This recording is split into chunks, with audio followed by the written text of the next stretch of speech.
Siemanko, z tej strony Anioł, witam cię serdecznie na kanale. Dziś specjalny odcinek, bo i okazja niecodzienna. Aż 28 graczy z VP załapało się do turnieju doskonałości. Tylu graczy z naszego królestwa jeszcze nigdy nie brało w nim udziału. My jako widzowie możemy dowiedzieć się czegoś na temat najlepszych ustawień, najlepszych strategii, a uczestnicy powalczą o prestiżowy tytuł oraz ramkę. Odcinek był bardzo czasochłonny. Żeby oszczędzić wam trochę tego czasu, musiałem bardzo dużo rzeczy powycinać, żeby materiał nie trwał 5 godzin. Dlatego, aby obejrzeć dalej, no nie ma wyjścia, musicie zostawić łapkę w górę jako swego rodzaju myto. Przy okazji zapraszam do subskrypcji, jeśli jeszcze tego nie robisz. Dziękuję wszystkim wspierającym. No i zobaczmy, jak nasi się pokazali w tym wielkim wydarzeniu.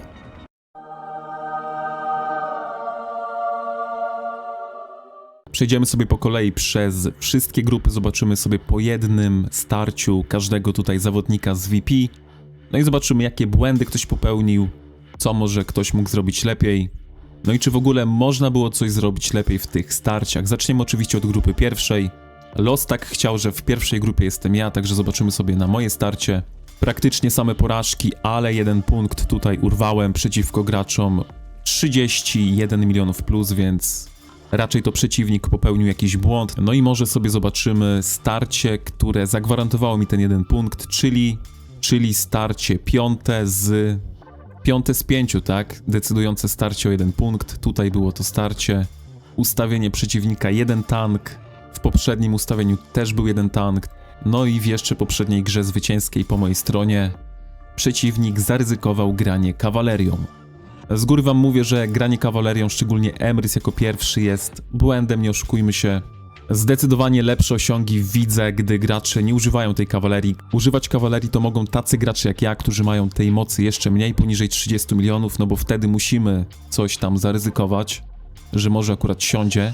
Ale jak gracz ma te 30 milionów w górę, to raczej powinien grać bezpiecznie, solidnie. 2-3 tanki to jest taki standard, powiedziałbym. No a tutaj widzicie, przeciwnik zagrał jednego tanka, no i nie opłaciło mu się to. Zobaczmy sobie, jak się tutaj ten mecz potoczył. Co się tutaj wydarzyło? Decydujące starcie, przypominam. Jeden tank po stronie przeciwnika, 2 tanki po mojej stronie. No i tutaj próbuję ograć przeciwnika kawalerią. Na szczęście tylko tutaj Lilka bije mojego Uraga, więc 1 na 1 tutaj starcie. Jeden tank po stronie przeciwnika powinien raczej szybko upaść. Szczególnie, że jest to Goresz, nie jest to jakiś Garwood. Więc raczej spodziewam się, że mimo wszystko moje tanki powinny przetrwać dłużej na polu walki niż ten jeden Goresz. A tutaj muszę zobaczyć, muszę pochwalić mojego Uraga z Emrysem, bo wyeliminowali Lilkę, tak? Wyeliminowali Lilkę, więc na pewno to jest na plus. Udało się. No prawie wyeliminowali, tak? Ale ta Lilka już tutaj nie gra, nie oszukujmy się. Lilka ma połamane 2 ręce, po prostu jest tutaj atrapą w tym momencie.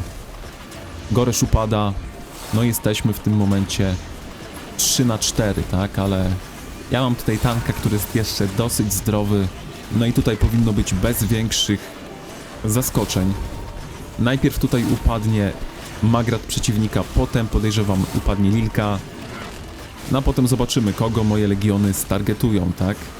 2 na 2, ale tutaj no jestem już blisko przeciwnika, ten Bertrand ledwo zipie, więc nie oczekuję tutaj porażki, chociaż wiemy, że już wygrałem, tak? Wiemy, że ten pojedynek wygrałem. Tutaj muszę powiedzieć, że Tandelen jest dosyć tankowna, tak? Widzimy, że to HP spada dosyć wolno. Być może to jest ze względu na ten przedmiot, ale no obrażeń tutaj nie miała, żeby pokonać któregoś z moich strzelców. Zerknijmy sobie jeszcze w obrażenia, jak to tutaj wyglądało. Magrat oczywiście zrobiła tutaj mnóstwo obrażeń. Po stronie przeciwnika Goresz niby coś tam zrobił, ale widzicie, nie miał potem przeciwnik tanka, więc musiał przegrać, tak, musiał przegrać. Czego możemy się nauczyć z tego pierwszego spotkania, to tak, po pierwsze, jeden tank, moim zdaniem zdecydowanie za mało, potrzebujemy minimum 2. Można grać oczywiście 3 tanków, tu już zależy, jak tam chcecie grać. Myślę, że 3 tanki, jak macie solidne tanki, to jest naprawdę dobry, solidny wybór. No ale jednak te 2 tanki to minimum, tak? No i z reguły jak macie te 30 milionów plus, to nie używajcie kawalerii, bo to jest loteria. Mając 30 milionów mocy, macie dosyć mocne legiony. Wiadomo, z bohaterami różnie bywa, ale no granie kawalerią to jest takie ostrze obusieczne, tak? Albo wam siądzie, albo nie. Z reguły nie siada, więc raczej wybrałbym tutaj bezpieczne ustawienie 2-3 tanki i 2-3 DPS, zależnie jak tam sobie ustawicie. Przejdźmy do kolejnej grupy. W grupie drugiej jest tutaj Lloyd z kompletem punktów. Czy miał jakieś porażki? Miał jedną porażkę chyba tylko, więc może zobaczymy tutaj, co się wydarzyło w tej porażce, tak? Czy można było coś tutaj zrobić inaczej? Lloyd gra tutaj 2 tanki, więc to jest na pewno na plus. Artefakty ogólnie spoko. Nie mamy tutaj tarczy. Tarcza jest naprawdę mega. Tarcza jest mega, bo w moich pojedynkach, w mojej grupie reszta moich przeciwników ograła mnie po prostu tarczą, tak? Dwukrotnie obaj przeciwnicy ograli mnie tarczą jak dzieciaka, więc tarcza jest tutaj naprawdę potężnym artefaktem. Więc jeśli macie i potraficie z niej korzystać, to musicie jej używać, tak? Sam ostatnio mam takie wrażenie, że może tą tarczę bym sobie odblokował do tego turnieju, ale jeszcze nie mam te piątek, jeszcze nie mam badań, bo tutaj oczywiście w tym turnieju wszyscy mamy te trójki, no ale badania te 5 na pewno nam pomagają w tym, tak? No a Lloyd tutaj mimo wszystko powiedziałbym, że wygląda to dobrze, więc gra raczej do ostatnich sekund będzie tutaj wyrównana. Co się tutaj podziało, że Lloyd jednak przegrał to starcie? No raczej skupili się tak, bo musieli przejść kawałek do przeciwnika, no i prawdopodobnie Lilka będzie uderzać obrażeniami obszarowymi wszystkie te 3 legiony. Zobaczymy, tak? Zobaczymy, czy tutaj się myliłem. Nie, 2 strzelców dostaje na łeb, że tak powiem kolokwialnie. W każdym razie, no, oba te legiony były już na resztkach zdrowia. No i sama Lilka tego nie pociągnie, tak? Nie uciągnie, nie ugra tego, szczególnie, że po drugiej stronie mamy Teję, która redukuje obrażenia od umiejętności bohatera. No a magowie opierają się na tych obrażeniach, więc Teja jest taką kontrą naturalną na magów. Trafiło na maga, więc mamy tutaj porażkę. Aczkolwiek Lloyd z kompletem punktów, naprawdę dobry tutaj wynik. Zerknijmy jeszcze w obrażenia. Po stronie Lloyda, kto tutaj zadał naprawdę dobre obrażenia. Wszystkie legiony DPS-ów tak naprawdę zrobiły swoje. Tanki też były dobrze ustawione, więc jedynie co możemy tutaj powiedzieć, co nie zagrało, może artefakty. Jedyne co tutaj mogło nie zagrać to właśnie ten kieł, który, wiadomo, Torquest zadałby większe obrażenia, więc reszta legionów miałaby łatwiej. Ale wiadomo, jak nie mamy Torquesta, to każdy inny artefakt pod HP, pod obronę sprawdzi się świetnie. U Lloyda to zadziałało, wyszedł z grupy, więc gratulacje. Pierwszy członek VP, który przeszedł dalej. Grupa trzecia, Asu, 0 punktów. Czy miał tutaj jakieś zwycięstwo? No niestety 0 zwycięstw. W pierwszym starciu 3 legiony kawalerii. Ciekawy mecz może być. Może sobie zerkniemy, tak? Bo tutaj są gracze 30 milionów, 31, więc zerknijmy sobie w to pierwsze starcie. No i zobaczmy, co się tutaj podziało, tak? Asu też gra tutaj kawalerią, więc wiadomo, Asu może sobie tak ryzykować z kawalerią, bo tej mocy nie ma aż tyle, więc mógł tutaj próbować coś przycizować, no ale wróg tutaj wbiegł na plecy, Tandelen tutaj upadnie, zaraz upadnie, Lilka prawdopodobnie, tak, teraz Lilka jest na celowniku. Ciekawe, kogo zaatakują po Lilce, czy będzie to Urak, czy będzie to Bertrand, tego jestem jeszcze ciekaw, kogo kawaleria obierze za cel. Legiony dystansowe są tutaj na celowniku. No bez szans tutaj, całkowicie bez szans. Czy mógł zrobić coś lepiej tutaj Asu? W tym starciu naprawdę ciężko byłoby coś zrobić lepiej. Na pewno przeciwnik tutaj dużo zaryzykował, grając 3 legiony kawalerii. Ale jak widzimy, opłaciło się, tak? Opłaciło się.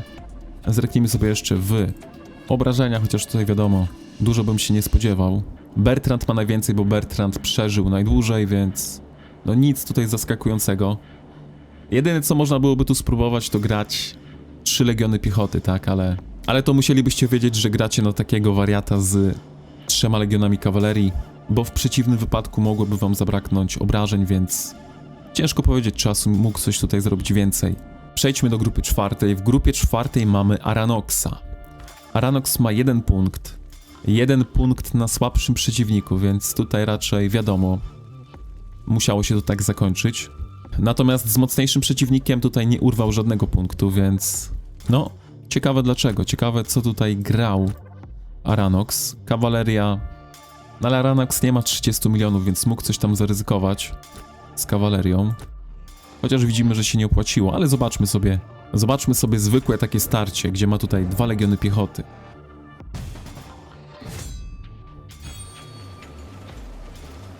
Dobra, piechota tutaj bardzo dobrze wbiegła. Zatrzymała przeciwnika, ale przeciwnik tutaj naprawdę mocny. Widzimy tutaj na artefaktach, że ma 3 ideały, z czego ma ideał do Magrat, więc ta Magrat będzie się przebijała przez tych tanków na pewno. Do tego jeszcze Nika z Indies, które nakładają debuffy na te tanki, więc bardzo szybko ten Goresz tutaj spłynie. Co ciekawe, nie mamy tutaj tarczy, mamy młot.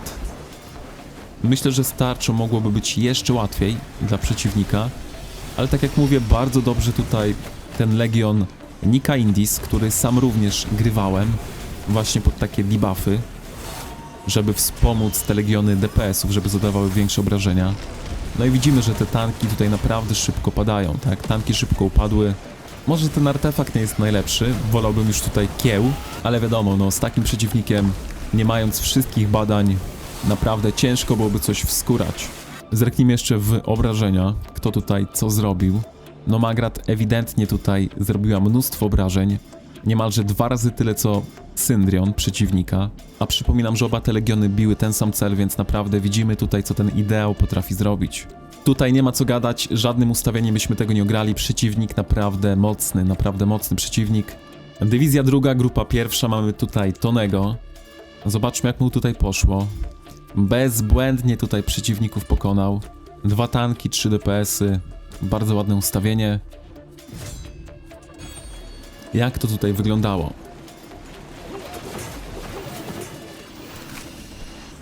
Po jednej i po drugiej stronie nie mamy tarcz, więc bardziej taki pojedynek na zasadach dżentelmeńskich, powiedziałbym. Bo tarcza potrafi taki zamęt wprowadzić, że jest to niepojęte. No a w tym momencie co my tutaj widzimy? Widzimy, że Goresz przeciwnika upada dosyć szybko. Na pewno szybciej niż Goresz tutaj Tonego. Prawdopodobnie to zadecydowało o tym, że Tony wygrał, bo szybciej po prostu pokonał legiony tanków przeciwnika. Na pewno Tandelyn może tutaj pomóc w przebijaniu się, podobnie również Kinara oraz Niko. Tandelyn nakłada debuffy, Niko przerywa obronę, no i Magrat sobie może wtedy postrzelać. Na Magrat ma również kuszę, która przebija, która pomija HP przeciwnika, więc to jest taki przedmiot no tanków idealny. Ta Kinara naprawdę jest dosyć twarda, prawda? Zadaje dużo obrażeń z kontry. Obie Magrat upadły. No i teraz starcie tytanów. Kto tutaj wygra, tak? No my już wiemy, kto wygrał. My już wiemy oczywiście, kto wygrał. Szkoda, że tutaj zasłania nam pasek HP pupil. Musimy patrzeć na boki. No i okazuje się jednak, że magowie G3 są lepsi od Lili oraz Welyna. Widzicie, że to HP praktycznie nie spada temu Legionowi, a na pewno spada zdecydowanie wolniej, więc no ograni zostali. Naprawdę bardzo ładny, jestem w szoku, że tutaj Taleja z Tandelyn sobie poradziły bardzo dobrze. Zresztą zobaczmy sobie na te obrażenia. Obrażenia są naprawdę potężne. Nie wiem jak pupile przeciwnika, ale jeśli się nie mylę, ten pupil tutaj ma 3-gwiazdkowy talent. Reszta umiejętności też bardzo dobrze rozwinięte. No i mamy tutaj tego efekt. Poza tym każdy z tych marszy, jak widzimy, otrzymał jakieś leczenie. Prawdopodobnie za pomocą właśnie tego pupila. Więc ten pupil może tutaj wykierował. Można powiedzieć, że ten pupil mógł wykierować tutaj ten pojedynek. Grupę drugą zdominował tutaj Aros. Zobaczmy sobie, jak on sobie tutaj poradził. Również bezbłędnie, z tego co widzę. Nie, jeden błąd tutaj był. No i myślę, że sobie zerkniemy właśnie, co się tutaj wydarzyło. Lord Monal go pokonał, Lord Monal.pl. Więc może Polak, zerknijmy sobie tym bardziej w ten pojedynek. Co tutaj nie zagrało? Dziwny pojedynek, naprawdę dziwny pojedynek. Dziwny wynik tego pojedynku, bo pojedynek zaraz zobaczymy, co się tutaj wydarzyło oczywiście. 4 DPS, 1 tank. Artefakty po obu stronach dobre, powiedziałbym. Bez większych błędów. Aż nie chce mi się wierzyć, że przegrał to starcie tutaj Aros. Ten Garud przeciwnika naprawdę dużo może wytankować. Może właśnie ten pupil tutaj ma jakoś ulepszony ten talent, że tyle wytankuje. Dla niewtajemniczonych, pasiasty misiek, pasiasty niedźwiedź może nam zagwarantować nawet plus tam chyba 30% HP, więc potrafi tutaj wydłużyć naszą przeżywalność. Na Garud wiadomo klasa jest na tym turnieju, więc kto nie bierze Garuda, a ma jakiegoś Garuda na tym turnieju, to strzela sobie sam w kolano, szczerze mówiąc. No i co się tutaj wydarzyło? Czyżby... Nie chce mi się wierzyć, że tu przegrał. To jest niemożliwe wręcz. Ta Lilka by tak zrobiła taką różnicę. Ta Lilka nie jest nawet przebudzona, moi drodzy. Może artefakt tutaj się jeszcze naładował i zadał jakieś potężne obrażenia. Na pewno tutaj te legiony są zestakowane ze sobą. Dostają obrażeniami obszarowymi od Velyna oraz Lili. Szczerze mówiąc jestem w szoku, że Lord Monal sobie tutaj poradził. Naprawdę, posiadając 24 miliony mocy w tym turnieju, pokonać kogoś, kto ma wręcz wymaksowanych bohaterów. Chapeau bas. Tabelka obrażeń również pozytywne wrażenie na mnie wywarła, jeśli chodzi o Lorda. Mamy tutaj naprawdę spore obrażenia, a tutaj mamy przebudzonych nowych strzelców, moi drodzy. Coś tam pobili, tak? Coś tam pobili, na pewno ten pupil jest do wymiany, bo ten pupil nie zadaje za dużych obrażeń, jeśli chodzi o ten marsz. Ten pupil, no nie nadaje się do Sybil. Ten pupil działa tylko i wyłącznie z Kinarą dobrze, jeśli chodzi o jego talent. No chyba, że tam ma jakieś inne umiejętności wsadzone. No i na ten moment ten pupil jest najlepszy, jakiego ma, no to wiadomo. Lepszy ryc niż nic. W każdym razie gratulacje dla Arosa za komplet punktów. Lord też się dobrze tutaj pokazał, więc przejdźmy dalej. Grupa trzecia. W grupie trzeciej mamy Lewiatana z VP, więc co on tutaj pokazał? No, Lewiatan ma 31 milionów mocy i przegrał na gościa 29 milionów mocy. Co ciekawe, więc zobaczymy sobie porażkę, bo nic tak nie uczy jak porażka. Ustawienie Lewiatana powiedziałbym, że jest solidne. Mamy tutaj 2 tanki, 3 DPS-y, więc na pewno będziemy mogli coś z tego wyciągnąć. Podejrzewam, co wyciągniemy z tego meczu. Podejrzewam, że tarcza na Mogro tutaj urwała te punkty. Ale przekonajmy się w samym tutaj pojedynku. Czy ma tutaj tarczę w ogóle? Nie ma tarczy. Co ciekawe. Aż jestem w szoku, co się tutaj musiało zadziać. Być może Eliana, tak? Eliana z Madeleine naprawdę wytrzymały tank, szczególnie jeśli chodzi o kontrolowanie strzelców. Eliana gwarantuje nam minus 30% obrażeń od normalnych ataków. Taka naturalna kontra na łuczników. Goresz upada dosyć porównywalnie do Mogro. No i teraz zobaczmy, czy faktycznie tutaj Eliana jest tak bardzo wytrzymała. Chociaż po stronie tutaj Lewiatana również mamy Elianę z Garwoodem. Szczerze mówiąc wybrałbym Garwooda z Elianą zamiast Madeleine z Elianą. Zdecydowanie jest to legion bardziej tankowny. Aż jestem w szoku, co tutaj się podziało, że Lewiatan to przegrał. Musiał podejść i to go tutaj zwiodło, tak? Bo teraz wszystkie 3 legiony biją ten sam cel, a tutaj po stronie Lewiatana legiony się rozdzieliły, tak? Tutaj Syndrion bije Syndriona, a tutaj wszystkie 3 legiony biły Magrat. No i mamy tutaj odpowiedź. Niefortunne było to, że musiał podejść. Było to bardzo niefortunne niestety, bo ustawił się w kolejce, tak? Wszystkie te legiony po stronie przeciwnika biły pojedynczo te cele. W grupie czwartej, w dywizji drugiej nie mamy tutaj nikogo z VP, więc przejdźmy do dywizji trzeciej. W dywizji trzeciej mamy jedynie Musashiego z 1 punktem, ale ten punkt jest na słabszym przeciwniku, więc nie będziemy tego oglądać. Zerknijmy sobie jakieś bardziej wyrównane starcie, tak? Tu jest ciekawe ustawienie, mamy Indies z Mu, więc myślę, że może to być ciekawy pojedynek.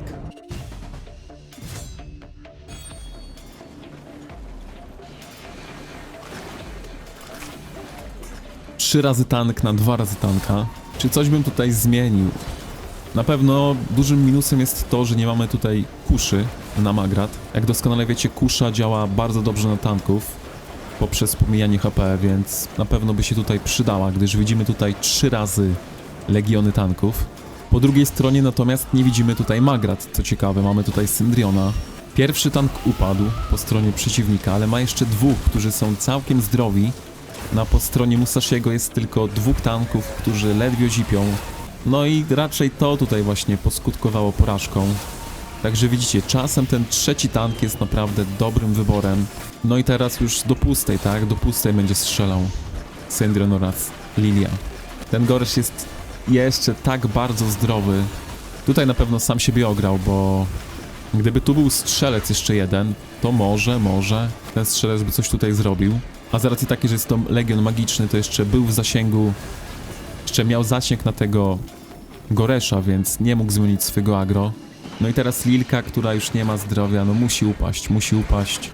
Czy dało się coś tutaj zrobić? Ciężko mi powiedzieć tak naprawdę, bo ja wiem, że niektórzy nie lubią grać 3 tanków, ale widzicie, no 3 razy tank tutaj zrobił robotę. Magrat zadała dosyć mało obrażeń w porównaniu do reszty. Z reguły to tak nie wygląda. Może właśnie ta kusza, brak tej kuszy tutaj zawiódł? Chociaż ciężko powiedzieć, żeby sama kusza zmieniła jakoś przebieg tego spotkania. W dywizji 4 mamy aż 4 tutaj graczy z VP, więc sobie zacznijmy od grupy pierwszej. Zobaczmy, co nam tutaj ugotował Moon. Ma 1 punkt. Grupa Moona, no taka grupa śmierci dosyć. Same 30 plus. To mi się nie podoba już. Emrys z Bakshim. Myślę, że Moon nie musiał tutaj ryzykować jakichś zagrań kawalerią. Ma jakieś zwycięstwa, więc te pojedynki nie były do jednej bramki. Ale czegoś tutaj zabrakło, tak? Czegoś zabrakło, więc może zerknijmy sobie w porażkę. Nie będziemy patrzeć w porażkę Emrysa, bo wiadomo, co tam się musiało zadziać. Emrys musiał wbiec i go po prostu zbombili. To starcie było wyrównane, więc może sobie zerknijmy w to starcie.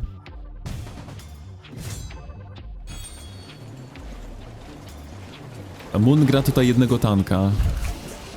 Eliana Garwood. Na pewno jest to marsz wytrzymały. No i widzimy, że jest to marsz wytrzymały. Ten Goresz po stronie przeciwnika opada zdecydowanie szybciej. No ale znowu tutaj będzie zdrowy tank, który będzie mógł tankować, gdy Eliana upadnie. No i to może zaważyć o zwycięstwie, a w zasadzie o porażce Moona. Może jakby grał 2 razy tanka, może by to wyglądało lepiej. No ale wiecie, mądry Polak po szkodzie. Tutaj Madlen tankuje, Niko upada, zaraz upadnie Magrat, bo dostanie fokus od 3 legionów, no i zostanie potem prawdopodobnie 3-2. Chociaż te legiony będą dosyć obite, więc starcie na pewno do ostatnich sekund tutaj nie można powiedzieć, że do jednej bramki. No ale znowu tutaj te wszystkie legiony fokusowały pojedynczo, tak? No i to jest na pewno duży plus, że wszystkie 3 legiony, które tu zostały, po kolei targetowały każdy z tych legionów. Zdrowia te legiony naprawdę miały niewiele, no ale niestety zabrakło tutaj obrażeń albo zabrakło drugiego tanka. Nie wiem, czemu tutaj gra kulę mirażu, raczej bym jej nie grał. No i ogólnie tej bym nie grał na tym turnieju raczej, wolałbym coś pod obrażenia, żeby szybciej się przebić przez piechotę, no i żeby szybciej po prostu pokonać potem te regiony. Teja jest fajna, wiecie, w open fieldzie na pewno, ale w tym turnieju to ona może działać jedynie jako taki marsz przeciwko magom. No tutaj trafił na strzelców, więc te bonusy do redukcji obrażeń od umiejętności wpadania w szał na pewno się nie przydały. Brak Infernala też tutaj na pewno nie pomógł. A czy dało się coś zrobić więcej? No nie wiem, grałbym chyba 2 tanki, szczerze mówiąc, chociaż czy to by coś zmieniło, ciężko powiedzieć. W grupie drugiej mamy Brego, który, co ciekawe, tutaj 2 graczy ma 2 punkty. Chyba pierwszy raz widzę taką sytuację, że miejsce pierwsze wychodzi z 2 punktami. Także zobaczmy sobie, co tutaj Brego przygotował. Pierwszy przeciwnik bez problemów, drugi przeciwnik bez problemów, no i trzeci przeciwnik urwał ten punkt, więc może zobaczmy sobie to decydujące starcie, które zadecydowało o tym, że Brego stracił ten punkt. Co się tutaj wydarzyło? Brego gra 2 tanki, przeciwnik 1 tank. Artefakty po stronie Brego, po stronie przeciwnika też są w sumie ok. Dziwi mnie trochę tutaj ten marsz, szczerze mówiąc. Nie odważyłbym się wyciągnąć tutaj tej z Indies jeszcze do tego Arbona. No ale jak wygrał, to wiecie, musiało zadziałać, tak? Musiało to zadziałać. Szczerze aż jestem w szoku, że to wygrał, nie? Moim zdaniem to tutaj powinien na luzaczku sobie Brego wygrać z nim. No zaraz się przekonamy, co się tutaj stało. Elianka sobie dobiegła. Czyżby zabrakło jakoś DPS-ów, żeby tutaj zmiażdżyć przeciwnika? No bo tutaj Niko upada, tak? Niko upada, Eliana jeszcze tankuje. Prawdopodobnie ta Lilka tutaj mogła dużo obrażeń wsadzić, bo teraz właśnie ten marsz bije obrażeniami obszarowymi. Więc tutaj te 2 legiony strzelców dostają za jednym razem. Tateja tutaj jest na pełnym pasku zdrowia jeszcze. Chociaż Tateja tutaj widzę, że jest przebudzona i daje tarczę Lilce, więc na pewno się przyczyniła tutaj do przeżywalności tego drugiego marszu. No i teraz to nie ma co się oszukiwać. Ciężko będzie się przebić przez Teję i przez Indies, które mają naprawdę dużo takich defensywnych procent. statystyk. Mam jeszcze Arbona, który też jest takim przedmiotem, który naprawdę bardzo dużo redukuje obrażeń od legionów magicznych, bo magowie mają bazowo dużo defensywy magicznej. No i Arbon, który jeszcze wzmocni tą defensywę o 60%. Naprawdę jestem w szoku, że ten legion zadziałał. Mimo wszystko Brego tutaj wyszedł z grupy na pierwszym miejscu, więc gratulacje. Jak sobie poradził ten marsz? No ten marsz taki troszkę, wiecie... Moim zdaniem to i tak trochę strzał w kolano ten marsz, ale wygrał tak, może się nie znam. Ten marsz jakoś dużo nie zrobił, nie? A jeszcze jakby walka trwała trochę dłużej, no to tutaj ta Lilka by spaliłaby tą Indies. Naprawdę jestem w szoku, że to przegrał. Grupa trzecia, mamy tutaj Girota. Zobaczmy, co tutaj Girot miał w swojej grupie. Jeden przeciwnik słabszy, dwóch mocnych, więc zobaczmy sobie starcie z jakimś mocnym przeciwnikiem. Shagiego zmiażdżył. Także zobaczmy sobie może tutaj właśnie to pierwsze starcie, tak? Mamy tutaj kawalerię. O, main kawalerii się trafił, co ciekawe. Na pewno interesujący to będzie pojedynek, zobaczmy sobie. Jak on tutaj ograł tego kawalerzystę. Girot też tutaj jeden legion kawalerii został wysłany.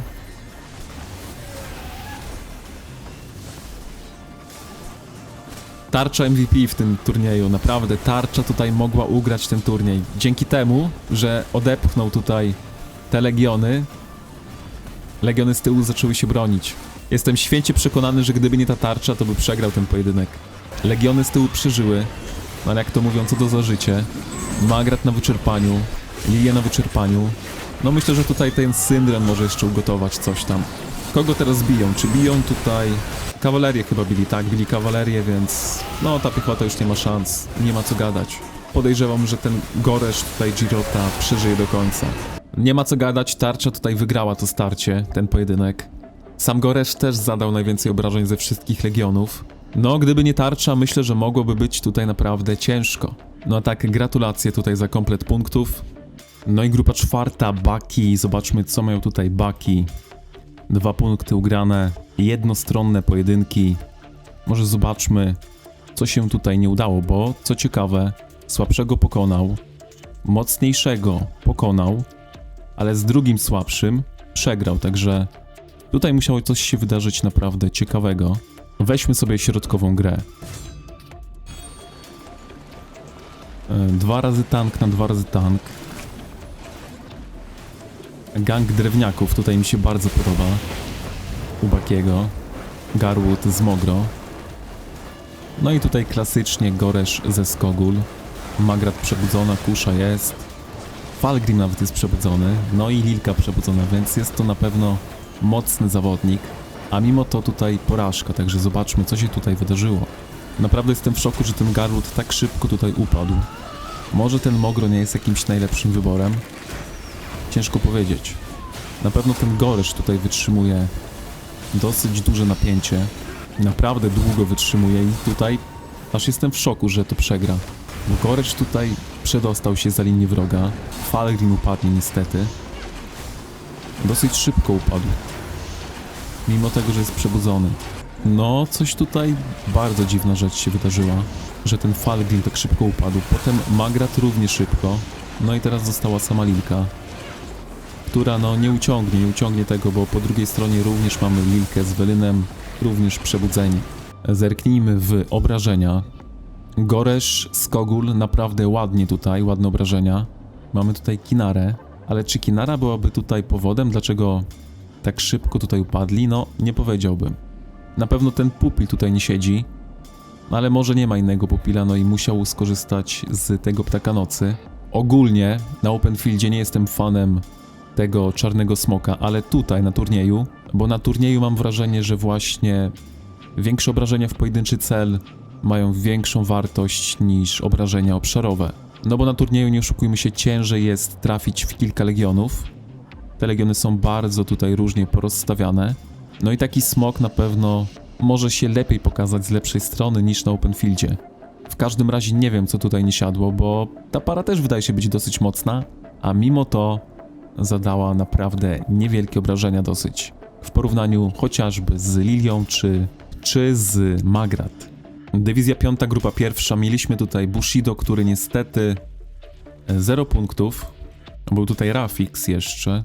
Też Polak. Ale wiecie, cieszyć się z tego, że Rafix tutaj wyszedł z pierwszej pozycji, to tak jakbyśmy się cieszyli, że Lewandowski strzela w Barcelonie.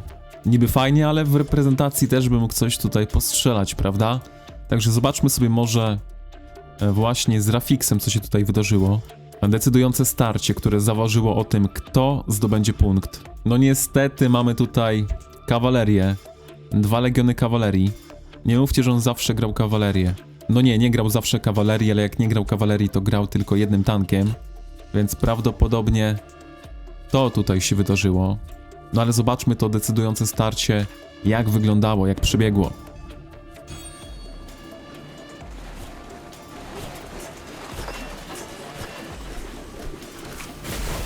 Forondil już został namierzony. Emers tutaj nie robi absolutnie nic. No dobra, Forondil tutaj niby zadał trochę obrażeń, ale Legion Kinary tutaj tak naprawdę i tak będzie robił swoje, bo będzie nakładał to przerwanie obrony, tak? Po pokonaniu jednego i drugiego Goresza te legiony zaczną być tanka. No a te legiony skupią się na DPS-ach. No i mamy odpowiedź, tak? Tak jak mówiłem, granie kawalerią nie zawsze tutaj oddaje, szczególnie gdy jesteście mocnymi graczami. No i jeszcze do tego tarcza, tak? Tarcza tutaj jeszcze zrobiła też swoje. Dokładnie to samo, co w moich pojedynkach, czyli odsuwamy tanka w moim przypadku, no i legiony DPS-ów przeciwnika biją moje DPS-y, przez co przegrywam. Dokładnie to się wydarzyło tutaj, co w moim przypadku. No niestety tutaj odważnie, bardzo odważnie, ale właśnie może za odważnie tutaj wyciągać kawalerię. Mamy tutaj jeszcze 290 000 w Legionie, więc to też nie pomogło. Ciężko. No Bushido nie pomógł sobie kawalerią. Zobaczmy, co tutaj ugotował Kero. Bo Kero, moi drodzy, ma tutaj tylko 20 milionów mocy. A mimo wszystko, jak widzicie, urwał tutaj punkcik. Dobra, punkt urwany na słabszym przeciwniku, ale mimo wszystko na mocniejszym przeciwniku od siebie. Zobaczmy może, jak wyglądało starcie Kero z graczem, który ma 31 milionów plus. Tutaj mamy jednego tanka, więc może być ciekawy, tak? Bo Kero ma tutaj kawalerię. Ale w przypadku graczy, którzy mają poniżej 30 milionów, kawaleria myślę, że jest uzasadniona, bo musimy... Tutaj mówię też w swoim imieniu, tacy gracze słabsi muszą tutaj coś próbować zaskoczyć przeciwników. No niestety Kero za szybko tam wleciał. No i ta kawaleria dostała fokus. Ten legion został złapany na torka, no... Nie ma szans. Nie będziemy tego oglądać, bo tutaj jest egzekucja. Tutaj już się wydarzy tylko egzekucja. Zerknijmy w obrażenia. No obrażeń tutaj nie ma, ale tak jak mówię, no... Zbyt szybkie legiony kawalerii poskutkowały tym, że dostały tutaj fokus. W grupie trzeciej mamy tutaj Kermita, co ciekawe ma 2 punkty, więc gratulacje tutaj. 2 pojedynki bezbłędne, 1 pojedynek na słabszego, więc nie będziemy go oglądać. Tutaj porażka na mocniejszego, ale tutaj wygrał z mocniejszym. Co się tutaj wydarzyło? Mamy tutaj kawalerię, więc już mamy odpowiedź poniekąd, co się tutaj wydarzyło. Tutaj nie było kawalerii, ale był 1 tank, więc zerknijmy sobie, jak to tutaj wyglądało. 2 tanki po stronie Kermita, 1 tank po stronie przeciwnika. Pan Bubak tutaj z 1 tankiem, odważnie również. Ale byliśmy już świadkami tego, że 1 tank czasem wystarczy, tak? Tutaj nie wystarczył, więc zobaczmy, co się tutaj wydarzyło. Mamy tutaj po stronie pana Bubaka przebudzonych bohaterów. Mamy Magrat, ale w Legionie chyba magicznym, co ciekawe. No i chyba mamy odpowiedź, co się tutaj wydarzyło. Magrat w Legionach magicznych. No tutaj na pewno nie będzie dużo obrażeń. Mamy jeszcze Welyna, który ma łezkę. Mamy Bertranda z Okiem Feniksa. Mamy Teję również po stronie Bubaka. Moim zdaniem bez szans. Największy błąd, jaki tutaj zrobił, to Magrat z magami, nie? Magrat z magami. Garłut upadł, no i teraz czas na egzekucję tak zwaną. Wedyn jest na pierwszym tutaj miejscu. Widzimy, że to HP tutaj na Madeleine spada bardzo, ale to bardzo powoli.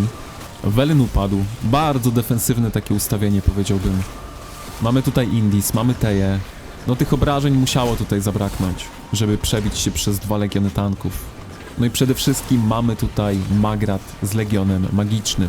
Na Openfieldzie jasne, można tak próbować, ale tutaj na turnieju, turniej rządzi się swoimi prawami. Tutaj trzeba po prostu wsadzić jak najwięcej obrażeń, a Magrat zdecydowanie więcej obrażeń zada z Legionami Strzelców. No i mamy Magrat z Legionami Strzelców oraz mamy Magrat z Legionami Magicznymi. Mimo wszystko gratulacje tutaj za wyjście z grupy. No i grupa czwarta, mamy tutaj Dragon Sister. Drugi przeciwnik był dosyć wyrównany, więc sobie może zerkniemy w pojedynek drugi.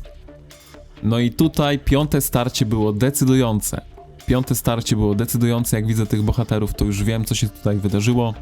Bardzo dziwne pary.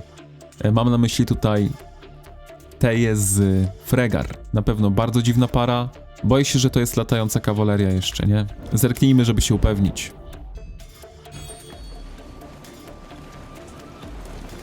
Mamy tutaj 2 legiony kawalerii, co ciekawe. No i mamy odpowiedź, tak, mamy odpowiedź. Kawaleria powinna zadać jak największe obrażenia.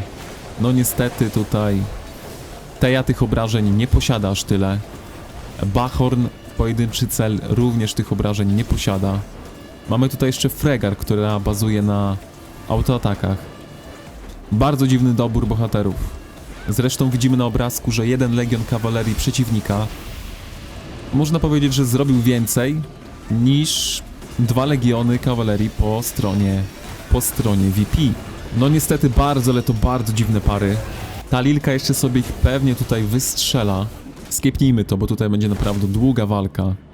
Tak, ta Lilka jeszcze przetrwała do końca. Pojedynek skończył się brakiem czasu, ale no przeciwnik miał więcej HP, no i wygrał. W dywizji 6 mamy również 4 Polaków, ale tylko jednemu się udało wyjść z grupy. Zacznijmy od grupy pierwszej. Mamy tutaj Chuckiego. 31 milionów. Wszyscy mają tutaj 31 milionów. Grupa śmierci, można powiedzieć. A może sobie to włączmy. Jakie tutaj ustawienie nam towarzyszyło?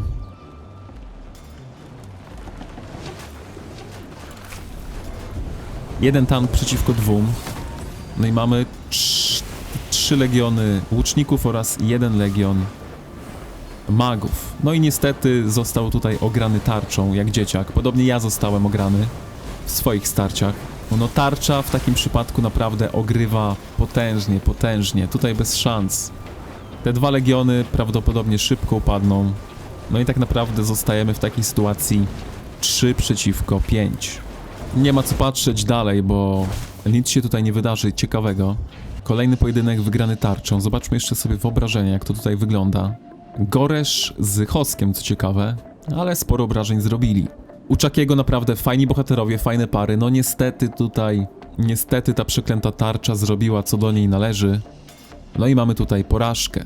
W grupie drugiej był tutaj Dubik. Również można powiedzieć o takiej grupie śmierci. Zobaczmy sobie w te starcia. Czy było coś tutaj ciekawego? 1 tank na 2 tanki. Myślę, że można sobie zobaczyć, co się tutaj wydarzyło. 3 razy strzelcy. Po drugiej stronie 2 legiony strzelców oraz 2 legiony magiczne. Szczerze mówiąc, myślę, że jakby Dubik miał tutaj tarczę na Madeleine, prawdopodobnie by wygrał. No ale widzicie, no tarcza jest naprawdę przepotężna. Chociaż muszę powiedzieć, że te tanki tutaj dosyć szybko spłynęły. Madeleine zaraz upadnie. Po stronie przeciwnika Magrat powinna upaść dosyć szybko. Teraz kolejna Syndriona. No i aż jestem w szoku, że tutaj przegrał, tak? 3 przeciwko 2. 2 przeciwko 2. No i mamy tutaj obrażenia obszarowe. Zerknijmy jeszcze w obrażenia, co się tutaj wydarzyło. Magrat dała sobie radę. Nowi strzelcy, no powiedziałbym, że tak nawet sobie dali radę. Może tutaj jak byłby Niko. Przebudzony Niko na pewno by zrobił więcej, ale prawdopodobnie ten Niko nie jest przebudzony. No i wybór padł na Hoska.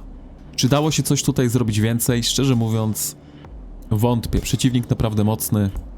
Grupa trzecia mamy tutaj Ichnesa, który ma 2 punkty. Jeden przeciwnik bezbłędny, drugi bezbłędny.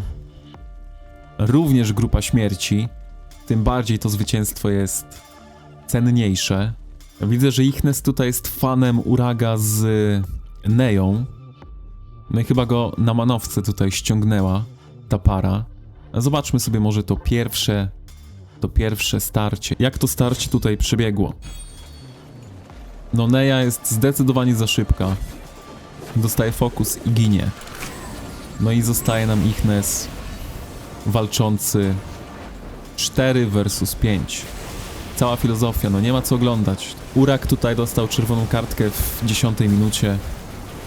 No i zostawił drużynę 4 versus 5. No niestety tutaj Ichnes wysłał samobójcę, który za wiele chyba nie zrobił. 130 000, dosyć mało, myślę, że każdy inny marsz dystansowy zrobiłby więcej. Miejmy nadzieję, że w dalszym etapie już nie będzie tak wysyłał Uraga na śmierć. Mamy grupę czwartą, środkowa noga z 1 punktem. Jeden przeciwnik bezbłędny. Z drugim przeciwnikiem 1 walka wygrana. Zobaczmy sobie na ustawienie.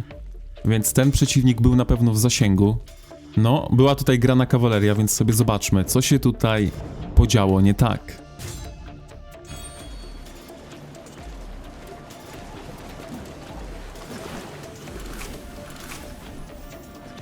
No ta kawaleria też taka samobójcza dosyć. Przeciwnik z tarczą, wszystko przebudzone. Kilka ideałów, no nie jest łatwo, nie jest łatwo.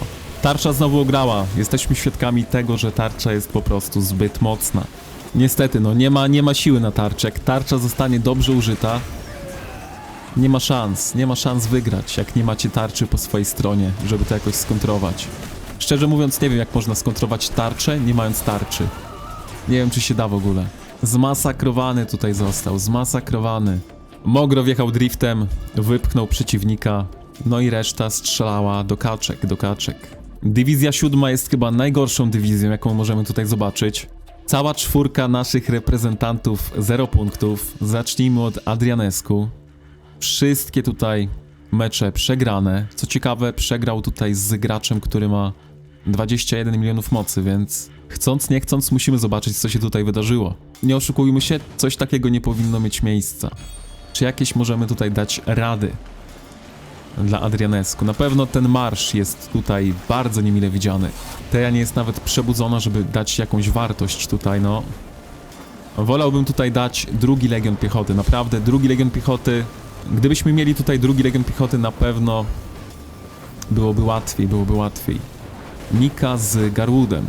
Zawsze można dać Elianę, chociażby z Indies, jeśli nie mamy bohaterów. No i taki marsz na pewno zrobiłby więcej dla nas niż marsz Teja Indies z Legionami Magicznymi. Ale zobaczmy jeszcze, jak bardzo daleko był od wygranej, bo jednak ta moc jest zdecydowanie po stronie Adrianescu. No niestety, Magra tu padnie, no i nie będzie potem komu zadawać tych obrażeń. Pomimo tego, że Tandelin jest naprawdę fajnym bohaterem, to ona tych obrażeń dużo nie zadaje, ona raczej pomaga nam zadawać obrażenia. No a o tym marszu to się nie wypowiem, bo ja nie jestem fanem grania Tei na turnieju. Oczywiście na Openfieldzie to jest inna gadka, ale tutaj no... Zobaczymy zresztą, jak tu się będzie prezentował ranking obrażeń jeszcze. Słabiutko, no nie ma co się oszukiwać. Wolałbym już tutaj nawet Teję z Indies, ale żeby tutaj były jednostki piechoty. Na pewno lepiej by na tym wyszedł. Grupa druga, Dexus. Dexus tutaj również same porażki, no ale Dexus ma 22 miliony mocy. Jedyny przeciwnik w zasięgu tak naprawdę to Trump. Także zobaczmy sobie, co tutaj Trumpowski przygotował. 2 legiony tanków, więc takie solidne ustawienie. Dexus tutaj wyciągnął Hoska z Fregar. Musimy to zobaczyć.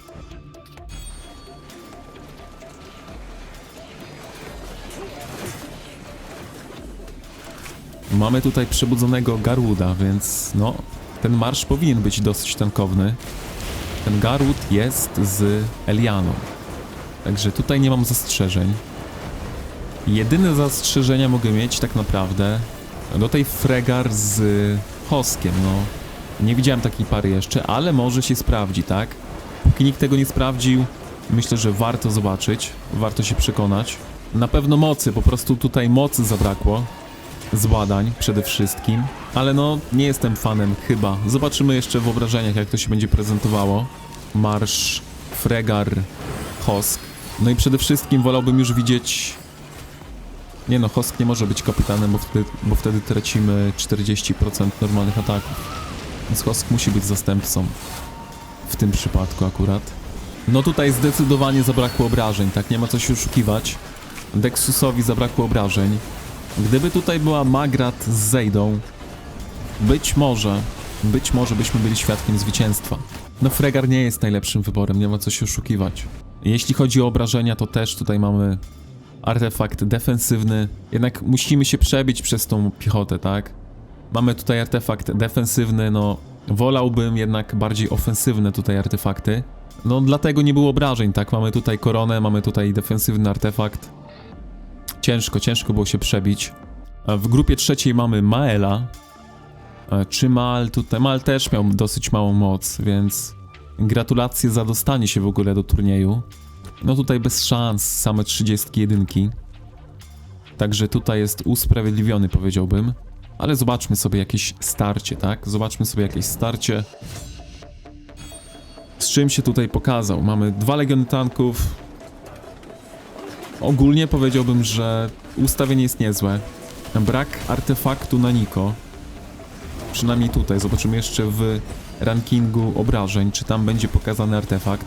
To i tak raczej by to nie zmieniło wyniku, ale na pewno by pomogło w obrażeniach. Natomiast samo ustawienie powiedziałbym, że jest solidne. 2 tanki na 3 tanków. No ale po stronie przeciwnika mamy tutaj ideały nawet, więc no nie było łatwo. Mamy tarczę, która jakoś mi umknęła i dziwnie jakoś musiała zadziałać.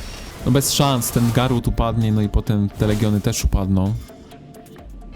Wszystkie legiony przeżyły to starcie. Zerknijmy sobie jeszcze w... Tak, no niestety błędy się zdarzają tutaj, Niko bez artefaktu, ale mimo wszystko ten artefakt tutaj by niewiele zmienił, więc... No i grupa czwarta, mamy tutaj Wintera, który również po prostu się dostał, tak? Mógł mieć szansę może z tym pierwszym przeciwnikiem. Zobaczmy, mamy tutaj chyba kawalerię. Zobaczmy sobie, co ta kawaleria tutaj zrobiła. Mamy 2 legiony kawalerii nawet. Zdecydowanie za szybkie są te legiony kawalerii. Ten został zablokowany. Ten dostanie od Magrat prawdopodobnie na głowę. Nie ma co się oszukiwać. Także ten legion nie robi absolutnie nic. No ale tak to jest, ryzykować z kawalerią. Chociaż jakby nie patrzeć, no to ta próba była całkiem niezła. Ta Magrat dosyć sporo jej to HP spadło. Może gdyby 2 legiony się przedostały tędy. Być może, chociaż nie wiem, czy by tutaj wystarczyło sił, żeby pokonać tutaj 3 legiony tanków. Chociaż kto wie. Garut upadnie, no i to będzie egzekucja, tak. Widzimy, że Emrys tutaj za wiele nie zrobił. No tak jak mówię, granie kawalerią jest dosyć ryzykowne. W dywizji 8 honor uratował jedynie Roy. Także przejdźmy do grupy pierwszej. Czy Roy tutaj poniósł porażkę? Nie, Roy nawet nie przegrał pojedynczego starcia, także... No tutaj jeden przeciwnik był łatwy. Zobaczmy sobie z najsilniejszym przeciwnikiem. Może to środkowe sobie zobaczmy starcie, jak to tutaj wyglądało. 3 legiony tanków na 2 legiony tanków. Mamy tarczę u Roya.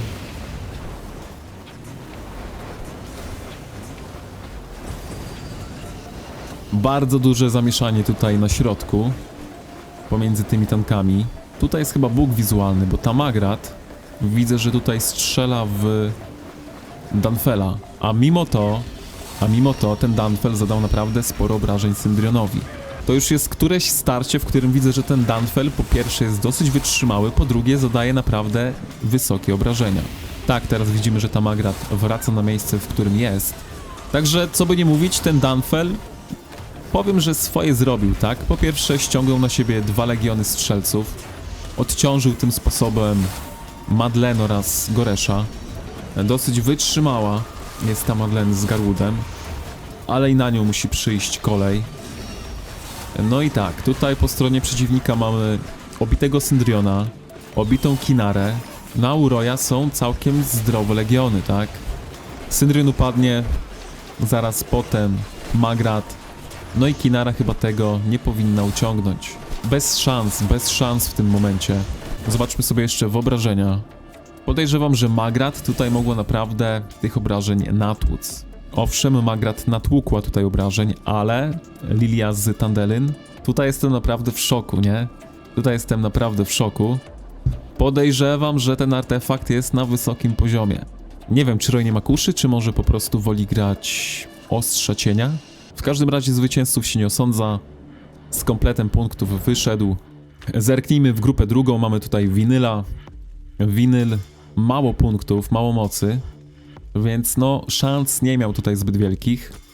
Także zobaczmy sobie z najsłabszym przeciwnikiem, czy mu brakowało tutaj wiele, czy może był bliski zwycięstwa. Co my tutaj mamy? Mamy tutaj gracza elfów, który ograł troszkę kawalerią. Ja również tak ogrywam, przynajmniej się staram. Na szczęście tutaj Winyl użył tarczy, więc te legiony sfokusowały przez to ten legion kawalerii. No ale niestety tutaj coś nie pykło. Różnica w mocy może jest po prostu zbyt duża jeszcze. No ale Winyl na pewno ma tutaj potencjał, jak ta moc wzrośnie.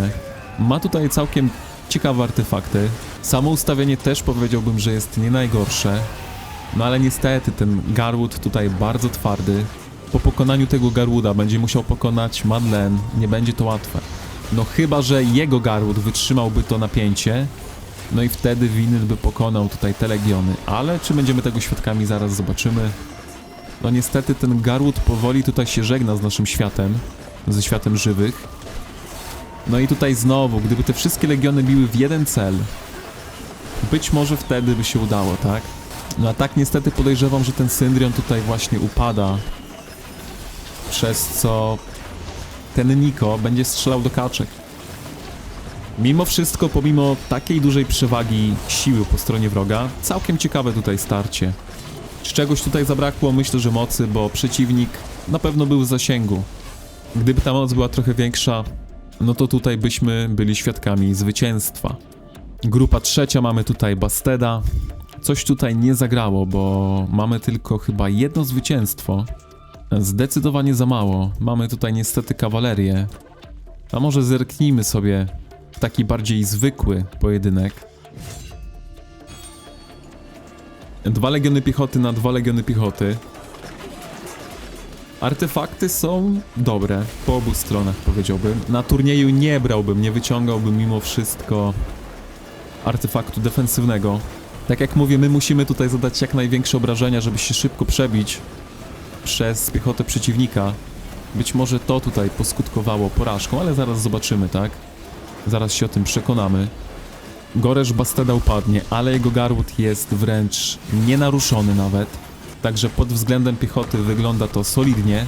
No ale tak jak mówię, być może właśnie zabrakło tutaj tego artefaktu z atakiem. I ten Garwood, i ten Goresz, to HP im spada bardzo, ale to bardzo powoli. Tak jakbyśmy strzelali ślepakami trochę do nich, no i ten artefakt na pewno nam w tym nie pomaga. Na Openfieldzie jasne, ten artefakt jest niezły, bo tam przeżywalność jest naprawdę ważna, ale na turnieju myślę, że jednak zadanie większych obrażeń w szybkim czasie bardziej może nas faworyzować niż właśnie takie strzelanie ślepakami, prawda? No i poza tym, gdybyśmy mieli tutaj artefakt, który zadaje obrażenia, no to któryś z tych legionów dostałby obrażeniami od tego artefaktu, prawda? Aż nie chce mi się wierzyć, że to przegrał, bo powinien niby wygrać, tak? Ale po drugiej stronie mamy przebudzonego Bertranda, być może Tochar również. Welyn jest fajny, ale są to obrażenia obszarowe, więc w pojedynczy cel za dużo tutaj nie zrobi. Tandelyn również woli właśnie bić skupione legiony na sobie, a nie 1 na 1. Mimo wszystko nie radzą sobie źle, ale będą musieli tutaj uznać wyższość Bertranda, który no zrobił co do niego należy. Aż trudno uwierzyć, ale przegrał to na czas. Tak naprawdę przegrałby to starcie, bo tracił szybciej tutaj jednostki. Mimo wszystko przegrał o niecały 1000 jednostek, więc no trochę pech, trochę ten czas i tak uratował go. Ale jakbym miał coś zmienić w tym ustawieniu, to raczej wolałbym artefakt, który zadaje obrażenia na Legionie Magrat. No i ostatnia grupa ostatniej dywizji, Rowasinkow, który był jednym z mocniejszych tutaj zawodników, a jednak musiał się tutaj ugiąć. No i ugiął się nawet pod naciskiem Tiger Poland, więc musimy to zobaczyć, co tutaj nie zagrało. Tylko jedno zwycięstwo przeciwko Tigerowi. Zobaczmy, co on tutaj grał. 1 Legion Piechoty. Być może ten 1 Legion Piechoty nie był właśnie wystarczający, zaraz się o tym przekonamy. Tutaj przeciwnik 3 Legionami Piechoty zaskoczył naszego zawodnika. No już widać, że to starcie nie będzie należało do najłatwiejszych. Wątpię, żeby się przebił tutaj Waldyrem, żeby się przebił tutaj Tandelyn. No i gdy ten Goresz upadnie, będziemy świadkiem strzelania do kaczek. No i teraz się zacznie egzekucja. Myślę, że 2 legiony tanków na pewno by tutaj nie zaszkodziły. Nie jestem fanem Waldyra tutaj. Może wyrzuciłbym właśnie Waldyra i dał jakiś legion tanków. Kinara może być, bo zawsze nałoży jakieś przerwanie obrony. No ale ten Waldyr raczej za dużo tutaj nie daje. Pomimo tego artefaktu to nie potrzebujemy tutaj Waldyra. Wolałbym kogoś, kto zadaje obrażenia, dosyć duże obrażenia w pojedynczy cel.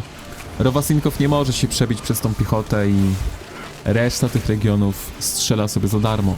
Zerknijmy sobie jeszcze w obrażenia, jak ten Waldyr sobie poradził.